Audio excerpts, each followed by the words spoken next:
Hello friends, welcome to Runjun Kitchens and Vlogs. আজি বহুত দিনৰ মূৰত আপোনালোকৰ ওচৰলৈ আহিছিলোঁ। যিখন ব্যস্ততাৰ মাজত আছিলোঁ সেইকাৰণে আপোনালোকৰ ওচৰলৈ আহিব পৰা নাছিলোঁ। বহুতেই মেছেজ কৰি আছে, বাইদেউ আপুনি ৰেচিপি দিয়া বন্ধ কৰিলে নেকি, ভ্লগ দিয়া বন্ধ কৰিলে নেকি, সেই বুলি ভাবি আজি ব্যস্ততাৰ মাজত হ'লেও এটা সাধাৰণ ৰেচিপি আপোনালোকৰ ওচৰলৈ লৈ আহিছোঁ। খাই ভাল লাগে আৰু সেই ৰেচিপিটো হৈছে মাছৰুমৰ।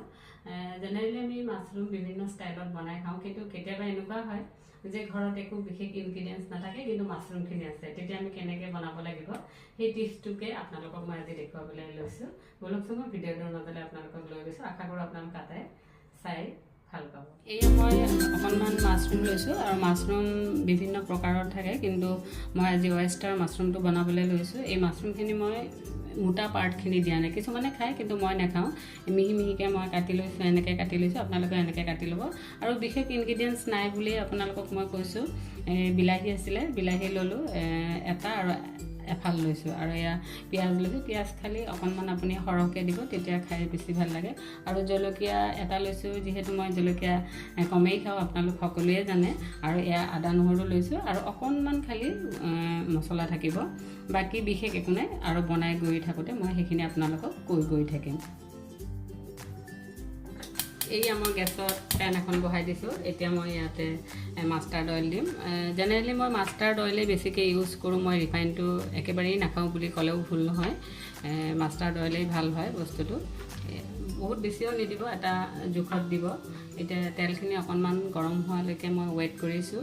এতিয়া ইয়াতে মই কেইটামান জিৰা গুটি ফোৰণ দিব লাগিব।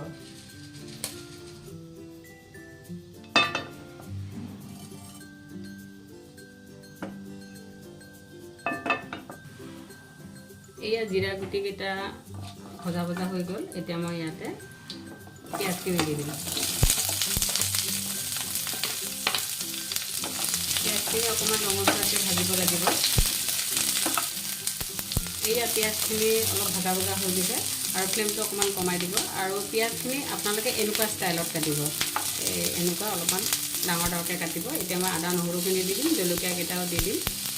তাৰপিছত আকৌ আদা নহৰুখিনিও অকণমান ভাজিব লাগিব, কিন্তু আদা নহৰু এটা কেঁচা গুণ থাকে, সেই গুণটো থাকিলে ইমান ভাল নালাগিব। এইয়া আদা নহৰুখিনিও খুব ধুনীয়াকৈ ভজা ভজা হৈ গৈছে, কেঁচা স্মেলটো নাই। এতিয়া মই বিলাহীখিনি দি দিম। বিলাহীখিনি দি পেলাই অকণমান ভাজিম আৰু লগে লগে মই গেছৰ ফ্লেমটো একেবাৰে কমাই দিছোঁ। আৰু এতিয়া মই ইয়াতে নিমখ দিম। নিমখটো আপোনালোকে জোখত দিব, যিমান খায়। নিমখ এইকাৰণে লগে লগে দিছোঁ যে নিমখখিনি দিলে বিলাহীখিনি খুব সুন্দৰকৈ মেচ হৈ যায়। গতিকে আপোনালোকে যেতিয়াই বিলাহী দিব লগে লগে নিমখখিনি দি দিব, তেতিয়া বিলাহীখিনি খুব সুন্দৰকৈ গলি যায়। এয়া বিলাহীখিনিও খুব ধুনীয়াকৈ ভজা হৈ গৈছে, কোমল হৈ গৈছে। এতিয়া মই ইয়াতে চয়া চচ অকণমান দিম। আপোনালোকে বস্তু বেছি থাকিলে বেছিকৈ দিব আৰু কমকৈ থাকিলে কমকৈ দিব। মোৰ যিহেতু কম, সেইকাৰণে মই কমকৈ দিছোঁ। অকণমান টমেটো চচ দি দিছোঁ, যিহেতু মই বিলাহী দিছোঁৱে, সেইকাৰণে টমেটো চচটো অকণমান। আৰু এয়া মেগী মছলা দিছোঁ মই। মেগীৰ পেকেটত ভিতৰত থকা টেষ্ট মেকাৰটো নহয় দেই, মেজিক মছলা যে এটা আছে সেইটোহে দেই। এয়া আৰু কাশ্মীৰী জলকীয়া গুড়ি দিছোঁ। এইটো কাশ্মীৰী জলকীয়া গুড়িটো অপশ্যনেল হয়, আপোনালোকে যদি নাখায় তেতিয়াহ'লে স্কিপ কৰিব।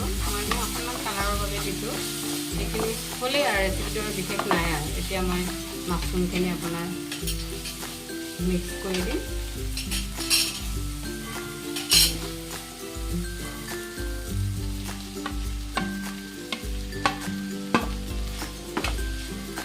খুব ধুনীয়াকৈ আপুনি মিক্স কৰিব লাগিব।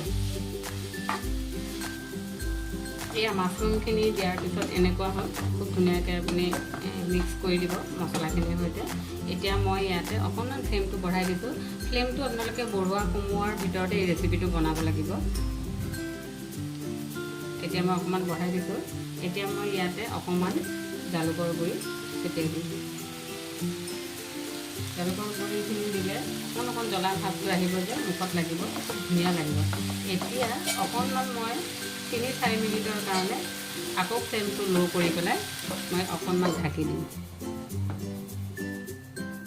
এয়া মই এতিয়া চেক কৰি এয়া চাওক কিমান ধুনীয়া হৈছে, কালাৰো ভাল হৈছে, স্মেলো ভাল হৈছে।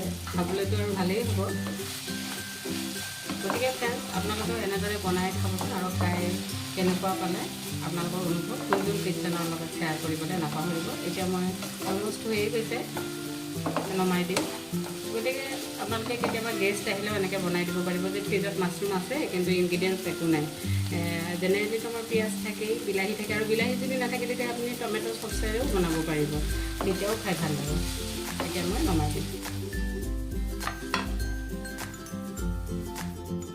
এই আপোনালোকৰ গৰম গৰম মাছৰুম ৰেডি হৈ গ'ল।